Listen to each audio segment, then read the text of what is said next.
A little information about me. I run Tampa Bay Business Owners. So what I do full-time is I run an association of business owners. The reason why I share this is not because, we do have members in Sarasota, but the reason I share this is at the end of most of my presentations, someone will say, I want to hire you to do podcasts for me. I don't do that. I have my own business. So what I like to do, though, is share information that I learned that we implement in my business to other business owners so they can implement that information. So this year, it's amazing that it's already December, so I feel like we're year end, and it's 2013. I had the mistake of saying 2012 the other day. It's 2013. So I want to just give credit where I learned a lot of the information from. So we were very blessed. Andre, Andy, a bunch of us, Jason used to come up a couple times. In the e-marketing groups in the infancy, we met some of the most amazing internet marketers because they'd show up because they didn't have a place to hang out. And one of them was named Greg Wells. He's come here once or twice. But Greg Wells came to me and said, Chris, I love our community up here at Tampa Bay Business Owners, but can we take it a step further and take all these internet minds that I meet all over the world and do a cruise? So we do the internet marketing cruise once a year out of the Port of Tampa. The education pass is about $1,000, and then you pay for your cruise. I'm just kidding about the education pass. It's actually like $150. That's probably one of the problems. We probably charge too little. So we have the greatest minds fly in from all over the country, and they don't sell anything. All they do is share. So a lot of the I got to give it credit where I got it. We have 33 of the top internet marketers fly in from all over the country, and a lot of things I'm teaching you today, I learned from them on the cruise. So you're very fortunate. You have to get on the cruise, but I'm going to share with you what I learned. And podcasting is podcast has been around for quite some time, but right now it's taking off. When is your next cruise? October 23rd, 2014. Highly recommend. Andre, I did a disservice not coming down here to tell people to be on that cruise. We had about 85 people on the cruise. No, actually 100. Sorry, 100 people on the cruise this year. First year was 85 people. We do it every year, and most of the people are from out of the state. So my goal is to get more of the locals that just drive up. Everybody flies in, pays more in airfare to get on the cruise, because the cruises out of Tampa are actually very reasonable. It's like $300 per person or something like that. Andre, you say something? You good? Okay. So one of the challenges we have, and I just want to share with you, is we lock up all our information, our content, into a video vault for our members. And one of the things Katie and I always talk about is how can we open it up to the world? We always talk about internet marketing resources and scalability, and a lot of us have some amazing resources that we kind of keep to ourselves, or you're consulting with one person. Well, how can you scale that out and help a lot of people and still have more clients coming in one-to-one and helping millions of people? And podcasting is one of those ways. So what separates Dr. Oz from your regular doctor? I mean, Dr. Oz has a platform. He has a show. Does he tell you to go buy stuff? Not really. He usually just says, oh, this is a really neat product and I really like it. And what happens? Millions of people go out and buy it. Susie Orman. Does anyone know Susie Orman's origin story? No. Is it good? You know, like she was a waitress. She tells the story all the time, but I guess it's been a while since she's told it. She was a waitress. She got ripped off with her original investment, felt really bad, became a financial planner. So one of the things I would say to everybody here, what's your origin story? What's your story? We know Dr. Oz, discovered by Oprah. You know, get a little story of that. Jillian Michaels. So what separates Jillian Michaels from the local trainer down the road? I mean, I had a trainer that looked just like Buff McGruff right here. I mean, there's trainers everywhere, but what makes her the authority? She has a platform that people listen to, and then she becomes a national, worldwide expert. So this is Brian Horn, and these were some of his slides that he allows me to use. One of the things that he gave as a tip, and this is just really, who here has been featured by some kind of media outlet at one point in your life or another? A lot of people, right? So he says if you were featured, you should have that logo in your profile picture, because that gives you instant credibility as the authority in your local marketplace. So that's just a little side tip. What logo was that?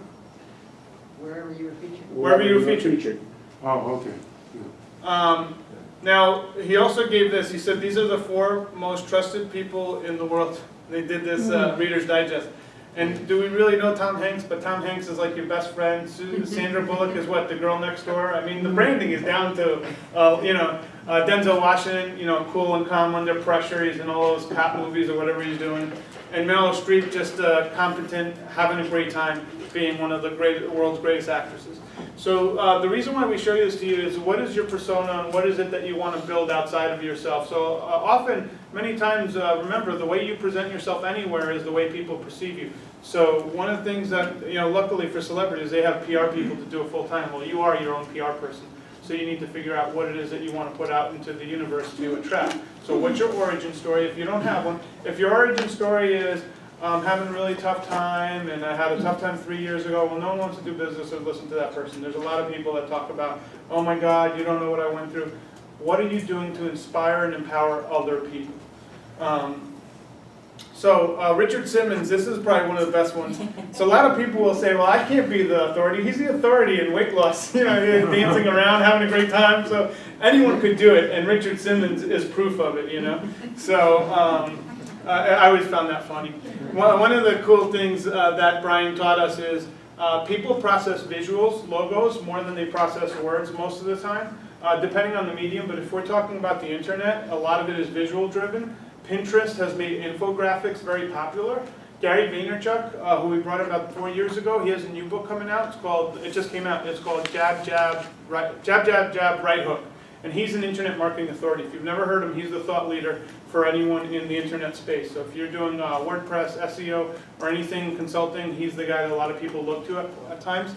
And the way he's advertising his book is through an infographic.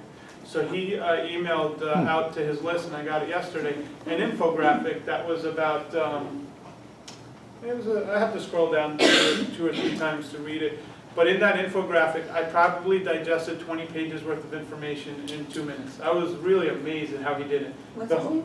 Gary Vaynerchuk. Oh, yeah. Wine library. He was very popular, Wine Library TV. Who said that? See me after. If I have something bonus, I'll give it to you. That was a good one. Yeah, that's when we brought him in. Crushed it. He wrote Rhineland very good. So let's go into podcasting. So that's what we're here to talk about. So 2 things. I'm going to say a lot of different things, and it's going to trigger a lot of questions in your head. So please write down the question, because I probably have it answered down the road. But if I don't, I need that question, because I will implement it in this presentation next time I give it, because that's very important for me. So there's 2 places where people digest podcasts. The biggest primary market right now is iTunes. That's because Steve Jobs went to the music industry and he said, I can save you guys, put your music on iTunes. And they said, oh, yeah, whatever. And now it's the largest in the world, right? So iTunes also has categories like arts, business, comedy, education, games and hobbies, governments, health. So we want to check on business. So now this here is what's called the new and noteworthy section. And that's where they feature new podcasts that come out. John Lee Dumas is the person we're going to be studying today. And he is the first person to really, in a major way, monetize a podcast for business people, entrepreneurs. And he has a podcast called Entrepreneur on Fire. And the way I learned about John Lee Dumas is the guys on the cruise told me about him, but also someone in my e-marketing groups in Brandon who came down here earlier, Steve Cherubino. Yeah. He sold the course to John Lee Dumas on how to podcast. He has like the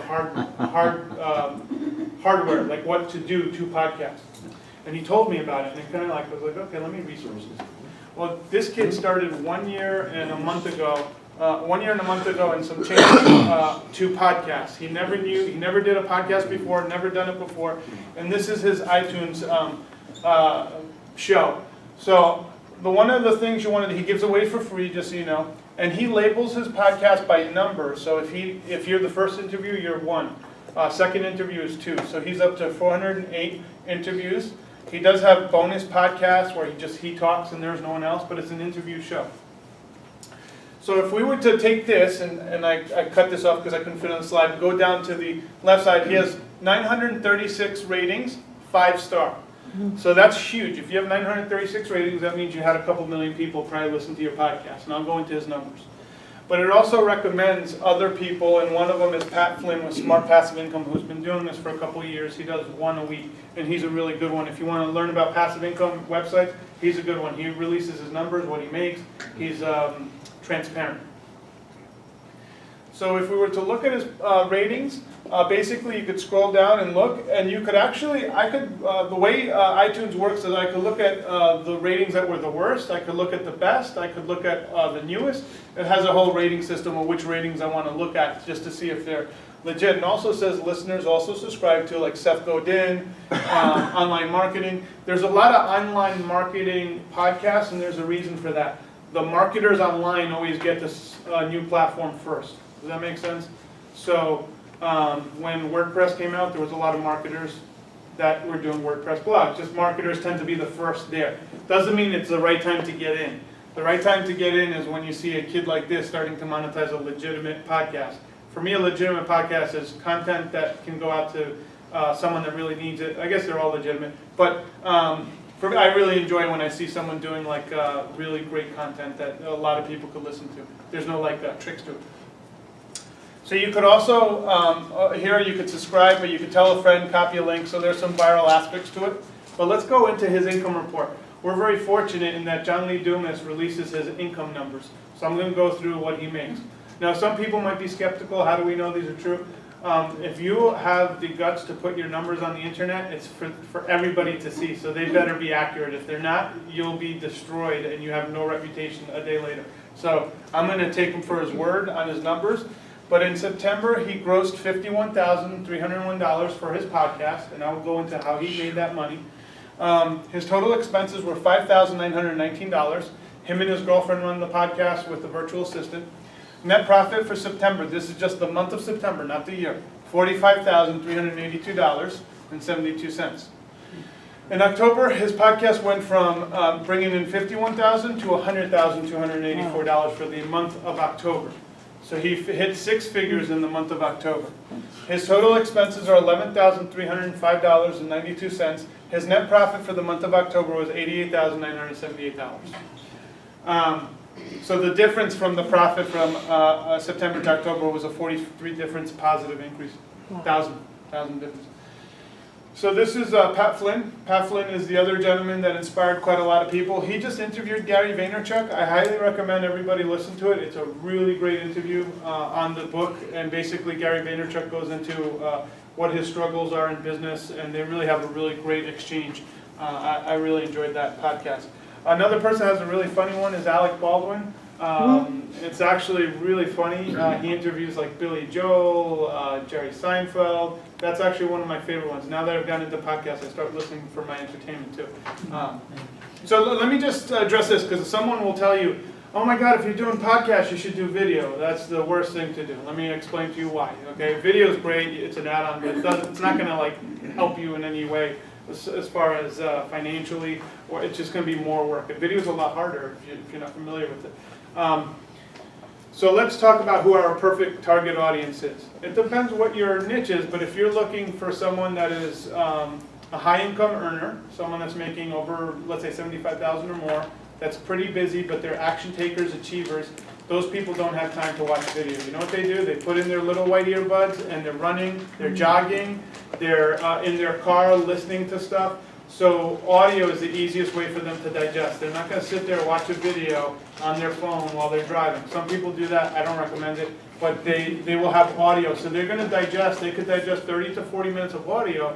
If your market is a female audience and your female audience, they're raising kids, they really don't have a lot of time. So audio is one of the easiest ways for them to digest. So someone says, oh, you should also do video. Unless you have time to do it, do video. But it's not going to add that much more value for you.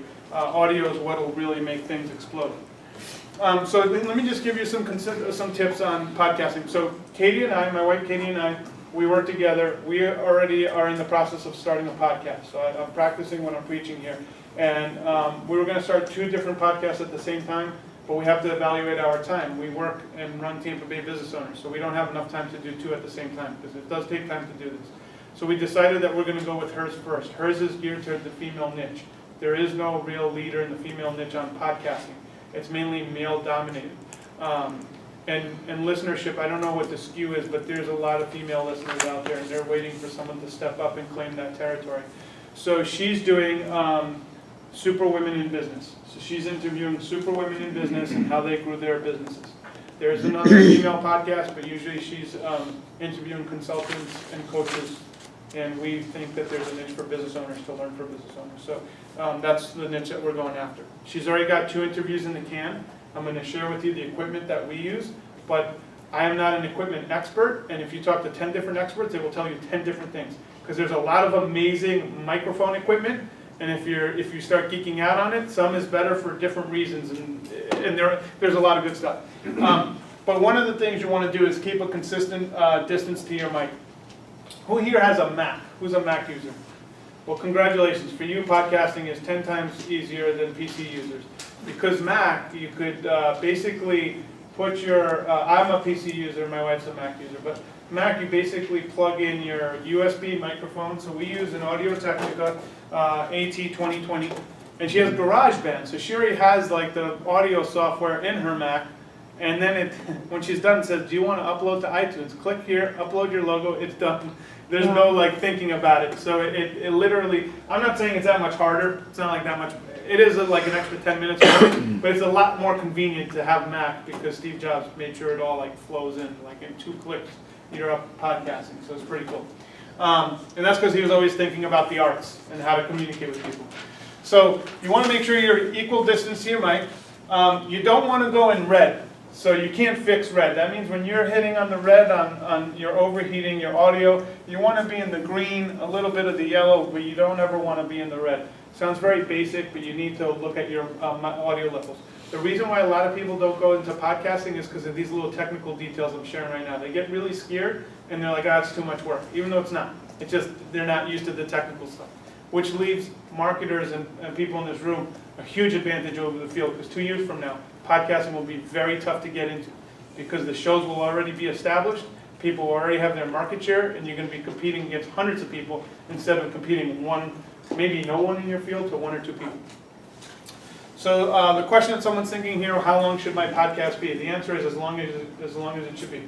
It really doesn't matter, as long as it needs to be. So there's comedy podcasts are some of the top podcasts.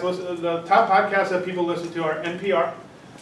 You get like Fox News, comedy, Adam Carolla, Seth Rogen. Is it Seth Rogen? Yeah, I think that's his name. The comedian.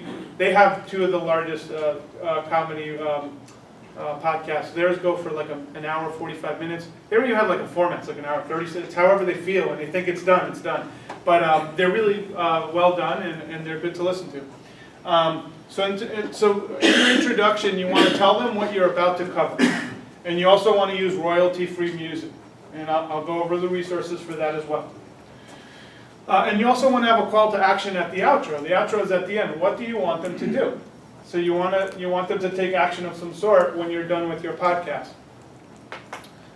Show notes and a pretty link. So this is when you put your show on your blog. I'm going to show you exactly what that looks like, to have your show notes and some nice links under there. And also show you how people do cost per action offers, how they do affiliate offers, and how they actually get paid by eye contact. Infusionsoft, straight up, doesn't matter what they do, as long as they have listeners, they just get paid like a commercial, and consistently getting paid a lot of money to do their podcast.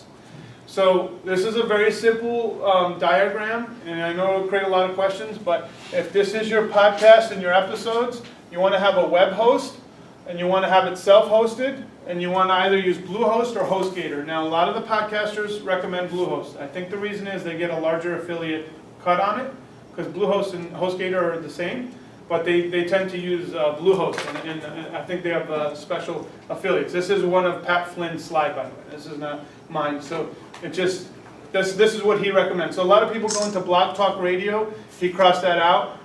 You don't want to do that because you don't control your content. It goes on Blog Talk Radio. If something happens with Blog Talk Radio, you lose. This is the website that everybody recommends to run your podcast through. It's LIBSYN. It's kind of like a hosting site for podcasts. If you don't know what it is, call them up and ask them how it works. But this is what podcasters recommend.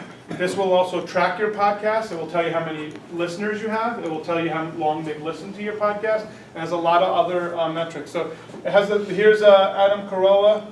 There's Seth Rogen. This one is WTF, don't know what that stands for. This is Kevin Smith.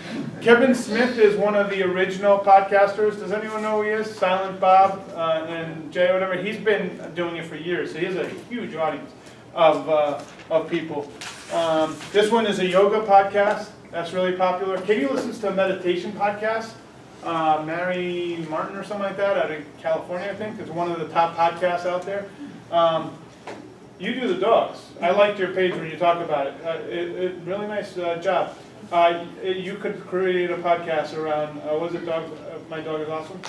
My dog is awesome is a very popular podcast. But you got to think of what's your content. So I'll go into that. Okay? Because some of you are thinking, can I do an interview? Can I do it by myself? Should I have a group? So I'll go into all of that because I know that's popping up. This is where you can get free royalty-free music. iStockphoto.com/audio has audio that you could purchase. Now, someone will say, hey, there's websites where you can get the audio for free. The only challenge is you have to give credit to the audio, and when you're doing an audio podcast, it takes up time from your advertisers. So you probably just want to pay for it and not deal with any legalities. You paid for it, you don't have to give credit to it, it's just your intro music. So this is one a lot of people use. iStockPhoto does have audio that you can purchase, or soundsnap.com. And there's a whole bunch of others, but that's just two good ones to get you started. Soundsnap.com, you can just do unlimited downloads as much as you want for $249 for the entire year. And that's good if you're doing a lot of podcasts, it's just a lot easier. So let's go into new and noteworthy. So Dennis, did you have any strategy when you launched the podcast? Well, the reason I did it was because of Steve Charvino speaking to this group, and in fact, Steve is going to be consulting for us. We just worked that out today, actually. And not really, other than it would be business, and it would be a lot of the score mentors that we have, and other business people in the area with a special expertise. Okay, so I'm going to go into a couple of strategies for you and for everybody in this room. So where my mind really kicks in, and I know Andy knows this, Doug knows this, but is marketing. That's like where I swim, is marketing. And Steve and I have been collaborating, by the way. He helped us with the. I like Audio Technica, by the way, so I bought this headset, and this is what Katie uses for her podcast. The quality out of this thing is amazing. This is a $170 mic, but you can get a $40 mic that is just a hair below. Like I said, people are very technical. Some people want that hair extra. Sometimes a mic might sound better with your voice than another mic. So it has nothing to do with quality. It's your voice and that mic create a deeper or something. So it's all about your preference too, but the ones that are good or I highly recommend are really good. So we got the Audio Technica. This is a $20 headset. We didn't really care for an expensive one. This is perfect. And it works really well, and it's got the inputs that you need. I went to Guitar Center. I like going to those places because they tend to have the higher audio. I tried going to Best Buy. They don't necessarily have exactly what I was looking for, and don't go into Walmart. Not because I don't recommend it. I had a friend that bought the headset and was missing a certain mic jack that he needed because it was just a simple consumer version. You want to go into the audio places, the musician, Sam Ash, places like that have like the really good stuff that you need for this stuff. So why do I stress quality? Because if it doesn't sound good, no one's going to listen. So you just got to make sure you're a stickler for quality in your audio file. So iTunes has a new and noteworthy section. There's one on house flipping. Okay, I was talking to my friend in Colorado. They own a RIA. That's a Real Estate Investment Association. And Colorado has like 3 big areas. They got Fort Collins, which is I think the Front Range they call it. You got Denver, and then you got Colorado Springs. All 3 are very diverse areas for real estate investors. Well, their association has pods in each one. They want to be the largest in Colorado. Well, in order to do that, you have to have your finger, on each community, what's going on in that real estate market. So what I suggested, and they're going to do, is they were doing a roundtable with the most expert investors in each area coming together. I said, why don't you record that and put it as a podcast for all Colorado investors to listen to? He was like, that's genius. And that gives him a huge competitive advantage because now he could release the podcast and once a month everybody could listen to that and they know who the expert in the community is. And for niche advice like that, people aren't going to try and find it on the radio. On the radio, it's going to hit them in the face. Podcasts are going to search out exactly what they want for niche information. So there's a lot of leadership podcasts. Shoot for the Thrill. He uses John Lee Dumas's concept with the microphone, so he's a little bit of a copycat looking logo. Your logo has to be very easy to read in 2 words because these are very small images and people process in images. So one of the things I like this one, house flipping, you see how big it is? Yeah, I know some of you in the back can't see, but it's really big. It sticks out in a small little box. So here's the rules to new and noteworthy. When you start a podcast on iTunes, because that's where most of the listeners are, and I will go through the Droid one for everybody as well, because I use that since I have a Samsung phone and everything. It's just a lot easier for me. When you go on iTunes and you want to be on both platforms, you're going to start your podcast with 3 shows, even if your podcast is once a week, if it's twice a week, once a month, whatever your frequency is, it doesn't matter, as long as you're consistently frequent at that frequency. So when you start, you want to seed it with 3 shows. Well, why do you want to start it with 3 shows? Because if you have 1 show, they think you're a one and done person. They're not sure if you're serious. If you have 3 shows, the person who likes your first show will listen to your second and third. So now you've built a relationship within those 3 shows. But also, Apple's algorithm says we want to feature new and noteworthy podcasts that have a lot of downloads. So if you only have 1 show and 100 people listen to it, it doesn't compete with the person that just started with 3 shows and 300 people listen to it. So now you get weighted up that you're going to be featured.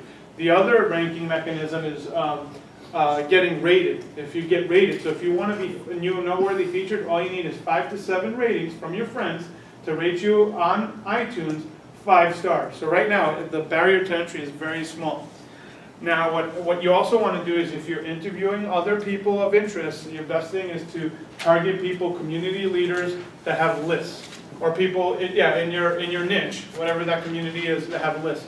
So the way John Lee Dumas did it, it was the first couple days no one was listening to his podcast, and then he sent an email to one of the people, and he said, "Can you send this out to your list and share it with them? I really appreciate it. Thank you for being on." And they did, and his podcast caught fire. Well, what happens is on iTunes, you have 8 weeks to be new and noteworthy. In those 8 weeks, he started building 100 to 200,000 people listening to his podcast. Now, after he got off those 8 weeks, it's like falling off a cliff. You drop, but he had still had so many people that eventually he raised back up. And that's why in September, what I just showed you, a year from when he started, his numbers just blew through the roof. In September, he had over 450,000 unique downloads for that month alone. So these are all, look, this one, they're all ears English. So I don't know if they're teaching English, novel marketing. There's a lot of marketing ones. So if you're going to do marketing, make sure you have a niche. Small business stories, that looks interesting. But when you listen to them, a lot of them are not, the content's not that great, so they're not going to last. The ones that are really good, they last, and people listen and they support it. So this is the email that he uses. He says, "My first email every morning would send to a featured guest whose interview went live that day." This is what John would say. He said, so he'll say, let's just say we have Dennis, who's a guest at my show. I'll say, "Hey Dennis, thank you so much for sharing your amazing journey on Entrepreneur on Fire. I'd be honored if you would share with your audience. Here are the links if you decide to do so." He puts the links. "Thank you again for igniting the world." And that's it. And then he'd send him a $5 Starbucks card or something as a thank you. But he would do that, and then people would put it on their Twitter, put it on all kinds of stuff that they have, and his podcast took off. So a lot of you are thinking, well, how does he get sponsors and how much do they pay? So I have the chart, and I'm going to go through this. So he has a 15-second pre-roll. Okay, that's in the beginning, before you even start the show, a 15-second commercial, and he gets paid $18 per 1,000 new listeners. $18 per 1,000 listeners. Then he has a 60-second mid-roll, that's in the middle of the show, and that goes for $25 per 1,000 new listeners. CPM is cost per milieu or something. It's some Thousand. No, it is, but the M does not stand for 1,000. The M stands for a word called milieu, which is an audio term from radio or whatever. So it is cost per 1,000, 100% correct, but I'm just making sure that when you see CPM, you're like, doesn't make sense, cost per M. It's just a term. That means 1,000 in the audio language. So he says, for the ease of math, let's say your podcast averages 10,000 listeners per episode. So and that's easy to do, by the way. If you market correctly, it's not hard to do. If your content is half decent, doesn't even have to be great, half decent, you could get there. So he said, if you have 10,000 listeners, and I'm just going to keep it simple. If you have 10,000 per episode, per podcast, it would cost the sponsor $430 for a pre-roll, mid-roll, combo, so they would do the beginning and the middle, and then let's say you have 2 sponsors per episode. Now you're making about $860 an episode. So it's good money if you think about it. But when you quantify it, if you're doing 4 episodes a month, you're going to bring in from your sponsors somewhere around $3,400 a month. If you're doing 8 episodes a month, you're going to make somewhere between $6,800 a month. If you do 30 episodes a month, which is what he does, which is one of the only that does it every day, he brought in $25,000 a month. Now you can see why I love doing a daily show. So he says the above model is only the industry standard, and he structured deals with both higher and lower cost per thousand. However, most of the deals are at that rate I just showed you, which is this chart right here. So the way he finds them is two ways. Some of the sponsors find you because your numbers are really high, and they see that you're tracking. But one of the best ways to do it is go after like high contact, constant contact. They have budgets to advertise on these. The reason why they want to advertise on podcasts, it's the same reason why people advertise on talk radio. If you have an audience that's listening to you for 30, 40 minutes, they're more active in the conversation with you. So when you tell them at the end, hey, go to my resources link on my blog and check out all our sponsors and click on what you need. When this kid first started, he didn't have sponsors. You know what he did? He would run them all to a cost per action link to audible.com, which is audiobooks, and he was making $2,400 a month just off of that. So this is what his resource page on his blog looks like. He has so one of the ways he monetizes, he has a Podcaster's Paradise, which is a mastermind group for people that want to learn podcasting. It's $500 once for the lifetime. So people enter his Podcaster's Paradise. Then Fizzle is training from experts you trust, a vital community. Don't know what that is, but he promotes it. Audiobooks, here's his audiobook. He has a special offer, audiobooks.com/fire. So Audible is not his, he doesn't work with Audible anymore. Some other audiobook company that's competing with Audible pays him a lot more money up front and commission. So he's making like 10 times the money on that. Then Bluehost is what he recommends. So this is I'm going to go through his breakdown of his costs and what he uses. So the best way to learn is from the person that's already doing it. So his income comes in from Fire Nation Elite Mastermind. So he has a mastermind that makes him $13,500 a month. His sponsorship income is $39,000 a month. That's straight up pre-roll, mid-rolls. Those are the things I just went over. He has a podcaster's book on Amazon that brings in about $500 a month for him. And then this Podcaster's Paradise, his mastermind for podcasters, in the month of October brought in $35,000. And it's a one-time, lifetime, $500. That's it. There's nothing after.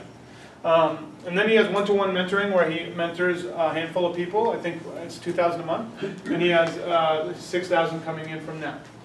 His affiliate income, he makes $1,500 from recommending Bluehost per month. He makes $218 from Amazon. He gets paid to go speak. This kid's never spoken before in his life, and now he gets paid to speak at all different summits because he's the thought leader in podcasting. And he still has an Audible cost per action besides the other book deal he has, and he makes $1,680 a month on that. And then he makes $877 for referrals he sends out to web designers. I guess a lot of people ask him, hey, do you have web designers or something? He does answer his email personally, so everything's an opportunity. He works it. What's interesting is he does 30 interviews, but do you know how many days he works on the interviews?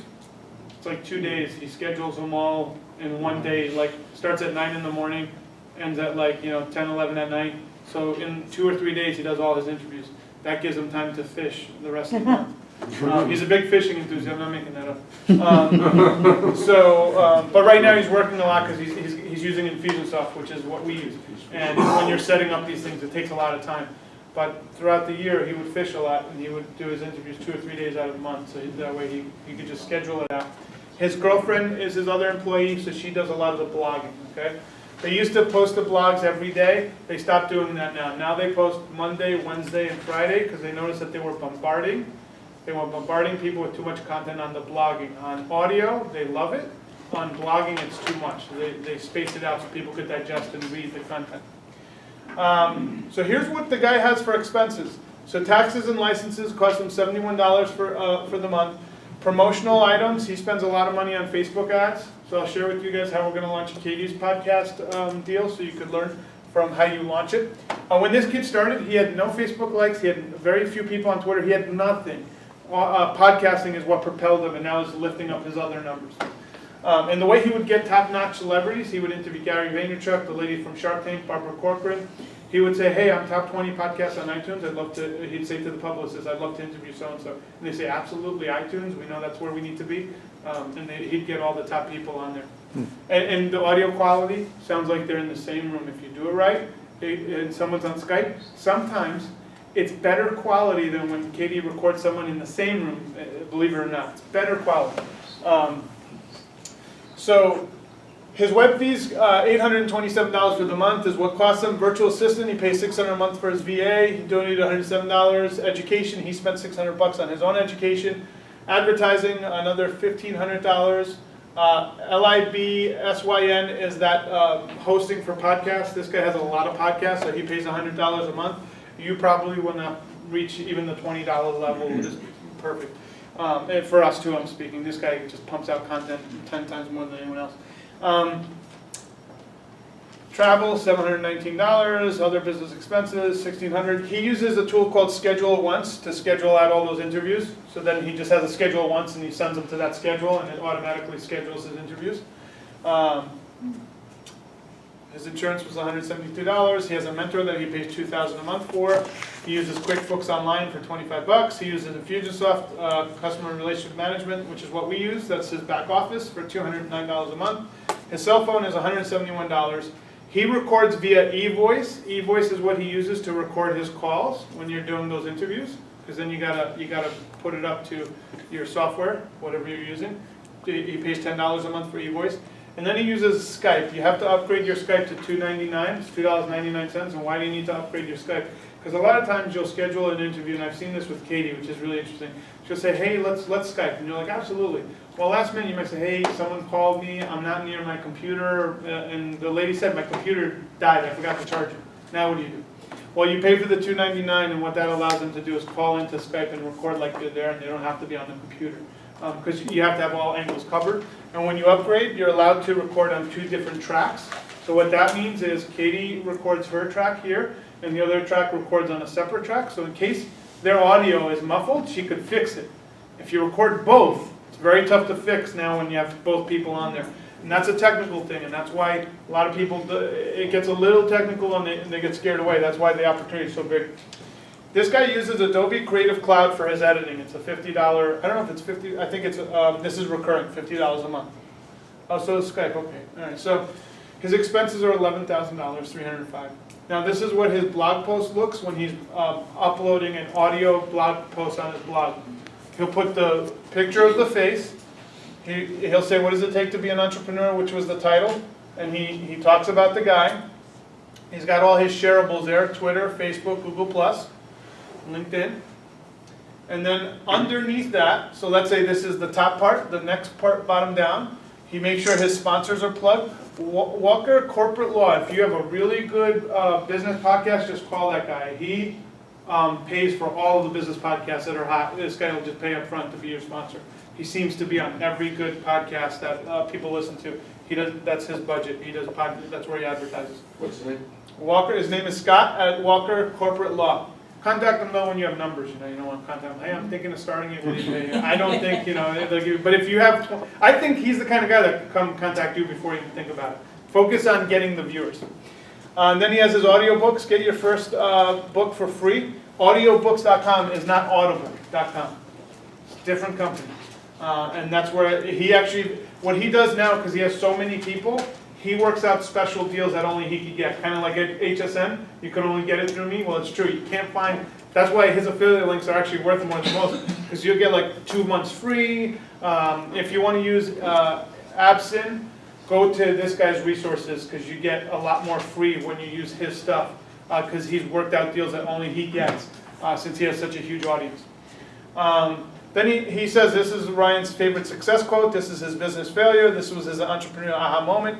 So John Lee Dumas is not a good interviewer. He's terrible, actually. And he tells you he is. He didn't know how to interview. So what he does is he has a list of questions he asks his guests. So it doesn't matter if the guest tells you about how their life changed.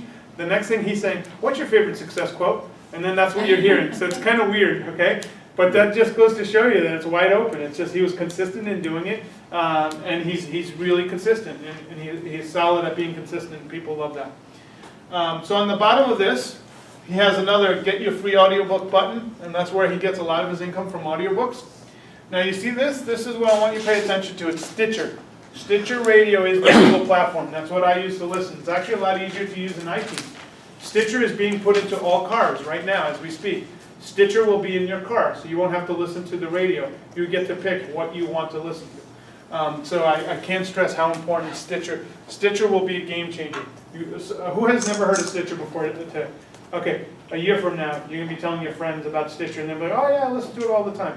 Right now, no one knows about Stitcher, but it's probably gonna be one of the largest game changers in our society of how we digest content, period.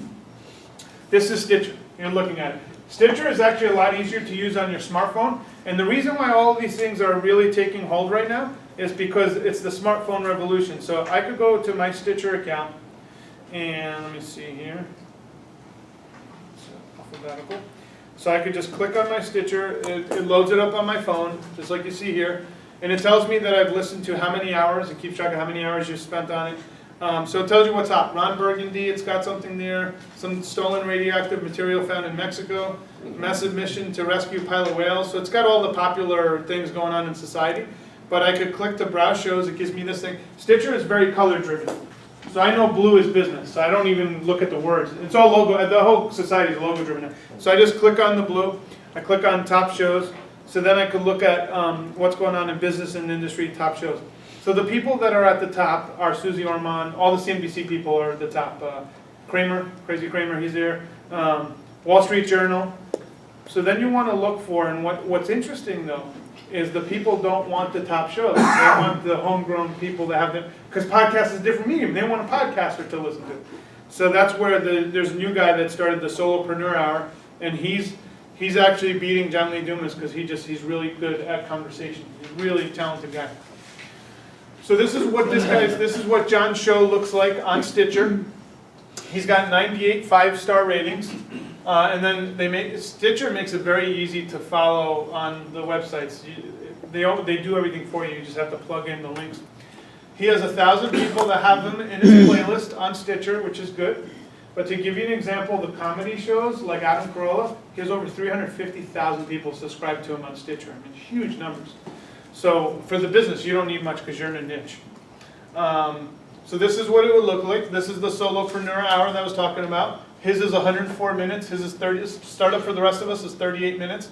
It also tells you when they last were uploaded. People usually want the most current content. So when I snapped this the other day, he had just released it. It says today, 7 days ago, and so forth. Yes? So are you putting both of them on, one on Stitcher? Yes, you have to put one on both. iTunes? Yep. Okay. Yeah. Great question. You need to use iTunes and their traffic, but you have to be on Stitcher. Stitcher, I believe, will be bigger than iTunes. They're putting it in cars. It's going to be everywhere. Now what's the sales line on Stitcher? I'll go into all that. Actually, this is my last slide. What's the same thing, the same traffic numbers. The thing is, you just got to monitor your traffic numbers. The one tool I gave you, this one, I can't pronounce it, but it's the Absin one. They track your numbers for you, and there is a WordPress plugin that Steve Cherubino talked about that you could actually put into your WordPress. You talking about Lipson? Yeah, thank you so much. Libsyn tracks your downloads. So the way you sell ad space is once you close a quarter, you know that let's say you know that you're getting 50,000 downloads. You're going to pre-sell to Walker Law, I have 50,000 unique listeners for the next quarter.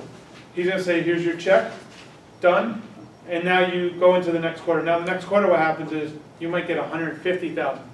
Well, then you negotiate for the next quarter, hey, I'm forecasting 200,000. I'd rather everybody promise and over deliver than do the opposite. Oh, I think I'm going to have 250,000. Now you just rip the person off, you're not sure. But you do that. So now John Lee Dumas has too many sponsors for his show, so he picks and chooses who he wants to give the opportunity to sponsor his show. The next step is he's probably going to charge double what everybody else is because it's supply and demand. He only does 2 sponsors per episode. You can do more. His belief is if you do more, you break the camel's back. It's a very fine balance of how much you want to put in there and how you want to carry. The most valuable real estate space, I think, is towards the end of the shows, because anyone that listens at the end, you've built that relationship. You can kind of do a call to action or tell them where to go. That's really important. So what I'd like to do now is take a few questions. I know there's a couple people with questions. If you just raise your hand, we'll go around the room. All right, Dennis, you're up first. My first question has to do with transcription. What are the benefits of transcribing the actual podcast? Is that important? That's a great question. It really depends on how you're going to flow your content. He used to transcribe a lot of his podcast. I think he still does. He just grabs a couple of things. It depends who you're helping and what you want to do. Are you going to put it into an ebook? It really depends how you're going to deliver that content. I wouldn't put it on a blog post if that's what you're asking. I think that's too much. The purpose is to just boom out the, get more listeners. So Google picks it up if it's on a separate page. That's what I was. I wouldn't go that far. I would just sum up the essence of that and let them listen to the podcast. People, when it comes to reading, it has to be short and sweet. They don't have the time. Podcast audio, we could just ingest it much easier. So stick with the audio, put a little synopsis, and then attract them to click on the audio. That's where you're going to build up the relationship, and then the links you want them to take action. If you have a free guide, or here's our score chapter, here's our next event, I would be driving them to things that you're doing. I wouldn't go that far, personally. Frank? Is this slideshow going to be available for us? You're going pretty fast. I'll tell you what, I had put out for the Google Summit. Anyone coming to the Google Summit, I'll give them the slideshow, as well as everybody else in the room. Can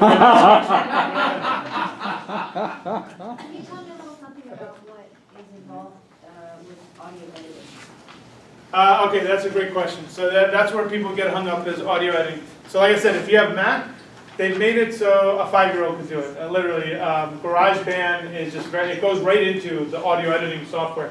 So do you have a Mac? Okay, so GarageBand is the simple software that you can use that they already have. It's already in your computer. I think most Macs have GarageBand. If you don't know how to edit, Dennis did the right thing. Steve Cherubino has a course on it. Or do what I do, just go on YouTube and click how do I edit GarageBand. Katie and I got hung up on something, we YouTubed it, there was a tutorial right then and there. She was having issues with, we hooked this up and the quality didn't sound right. It wasn't the mic, it was, because this goes to, this is a USB mic, so this goes straight into the computer, which is great because we didn't want to deal, I could have got Katie a mixing board for those of you who have done equipment and XLRs, but I didn't want to confuse her. This is easy, she puts it into the computer, she doesn't have to worry about anything else. Okay. The YouTube video showed her how to work out the kink in about a minute. A couple more questions, and then we need to wrap it up. Thanks, Andre. Okay, yes. Mine just yes or no. Does the GarageBand work on an iPad? Is it strong enough? I don't know the answer to that. I'd look that up on YouTube. Yeah, it's not a question, but I've used a software for PCs called Audacity. Yes. And that's really awesome because it'll clean it up and it'll take the worst, most For recording. PC, that's Yeah. what my recommendation Yeah, is, it's Audacity. 'cause Thank it you just- for throwing it out there. Cleans it up and just, it sounds like you're right there. Yeah, 100% right. It's One very more, good. and then we'll end it. Okay. Go ahead, Troy. Okay. Yeah. Could you give a quick example of, say, this, you gave us an example of somebody who hit a home run. How about an example of maybe how you start out in the minor leagues, just, I want to like the first Well, the 3 interesting. months, maybe like a $400 a month, and then maybe. Well, no. You can't focus on the money. I'm showing you how he monetized it. The money is the wrong thing to focus on. That's how this guy made money. Is he focused on the audience. Who's your audience? What's your origin story? What do you have to deliver of value? If you're focusing on the money, it won't work. You have to have an end game scenario though too. I mean, Right, I just showed you how you do the end game, so focus on the content. You already know, I gave you the end part, but you need to focus on the beginning part. So if you're doing the minor league thing, who's my audience? What content do I have to provide for them? Right? What do I have of value for them? right. What kind of format am I going to do? Am I going to interview someone? Am I going to be on my own talking? Am I going to do a mastermind table with 3 other experts? Because that's another version you could do. The best ones to check out are the comedy blogs because they do a lot of experimentation, podcasts I mean, and they do a lot of different formats so you could hear what works. There's people that if Andre wanted to do a podcast where he interviews someone in front of this audience, that would work because you could hear the questions as long as you make sure it's on mic and he could hear the laugh track. That gives it a different essence when it's in front of a live audience. That's a whole different podcast. That's very valuable because people like that. It sounds real. It sounds authentic. So there's different things that you could have. It's I just showed you that it can be monetized, so you know that's true. So you don't have to worry about the money. You need to worry about your audience.